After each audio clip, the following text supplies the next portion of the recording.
travelers than they used to be. Why do we need this book?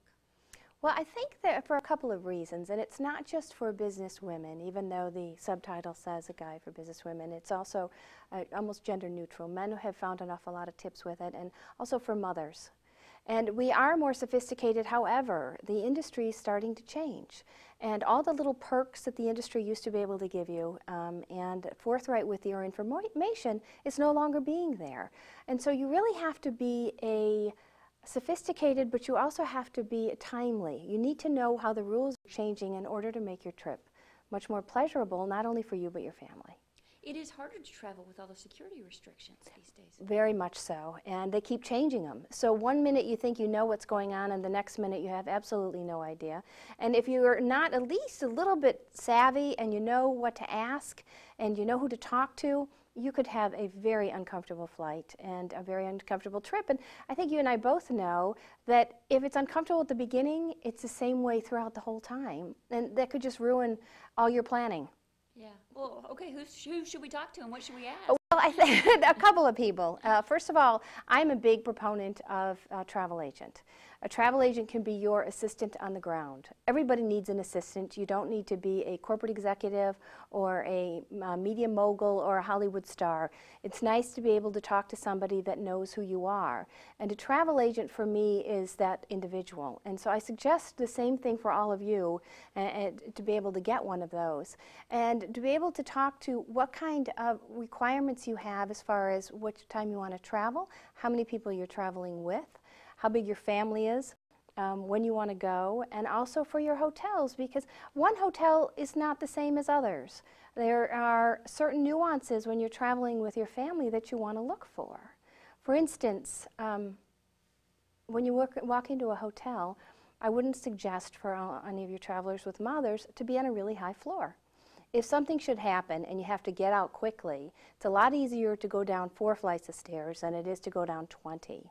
And also you have the issues of security with you and your family to make sure that it's going to be a good experience. So those are a couple of the things that are in the book. Great, great. Travel agent. Whoa, some of us go, it's going to be so much more expensive if I use a travel agent. A good travel agent shouldn't. I suggest that you ask the travel agent if there's going to be a fee. Because typically the airlines before a couple of years ago used to pay for your travel agent, and now there's a fee of maybe $10 or $20. And frankly, in the long run, that fee is going to pay for itself. A good travel agent can shop around for you. If you don't have the time to shop around, they're the ones that should be doing it.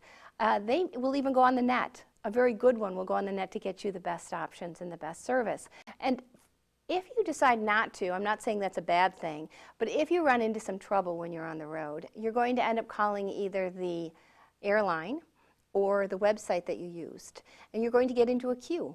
And that person isn't going to know you from Adam, and they're just going to want to get your problem solved and get you off the phone, because they're all based on numbers and how many times they go through that. And so what the travel agent is going to do is they're going to have your best interest at heart, because they know you're going to be a return customer.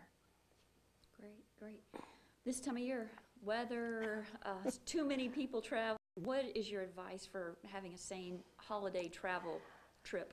Well, I'm a big proponent for everybody to start early. I love to go out on the first flight out, and I realize a lot of people travel with children, and so that means having to disrupt them. But it's a little bit easier to disrupt them in the morning and they can fall back asleep on the plane than it is to be sitting in an airport for 6 hours. If you should decide that you already have a ticket and you're going from one plane, let's say you're going from New York to Boston, but you have a layover in Chicago or a layover in Dallas, so use your hometown airline, then I would ask when I got to the airport in either one of those places if you could go direct. Even though you have a flight that has a stopover, and if the airline goes direct and there is room, they'll put you on it. And it won't cost you a penny, and your luggage will be on it, and you've saved yourself a tremendous amount of time and hassle. Great. And if for the first sign of travel, any kind of trouble when you're traveling, make sure you have your either travel agent or the website or somebody you can contact, because let's say your flight's canceled and you need to be able to figure out what to do, what your options are and what to do next. Instead of being in that long queue of a line. Other people are going to be on the phone and they're going to have rebooked themselves on something else.